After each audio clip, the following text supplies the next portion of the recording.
ఇక్కడ triangle diagram ఇలా ఇచ్చాడు వాడు.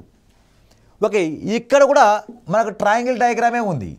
కాకపోతే ఆ ట్రయాంగిల్ డయాగ్రామ్ ఆ త్రిభుజాన్ని దాని మీద మళ్ళీ ఇన్వర్ట్ చేశాడు. అంటే ఇన్వర్ట్ చేశాడంటే దానికి తలకిందలు చేశాడు వాడు. 180 డిగ్రీలో ఇన్వర్టెడ్ చేశాడు. అలా ఈ 180 డిగ్రీ ఇన్వర్టెడ్ చేయడం వల్ల ఏమైందనేది మనకి ఇంపార్టెంట్. ఓకే, జాగ్రత్త. ఇక లాజిక్ ఏమంటే ఈ ట్రయాంగిల్ తీసుకొచ్చి ఇంకొక ట్రయాంగిల్ మీద ఇన్వర్టెడ్ చేయడం. అదే కాన్సెప్ట్తో ఇక డయాగ్రామ్ ఏముంది, రాంబాస్ ఉంది. ఈ రాంబాస్ని మళ్ళీ ఏం చేయాలి, ఆ రాంబాస్ పైన ఇంకొక రాంబాస్ తలకిందలు చేయాలి. జస్ట్ అబ్జర్వ్ చేస్తే ఈ రాంబాస్ని తలకిందలు చేస్తే మళ్ళీ రాంబాస్ ఏర్పడుతుంది. మళ్ళీ అటువంటి డయాగ్రామే వస్తుంది.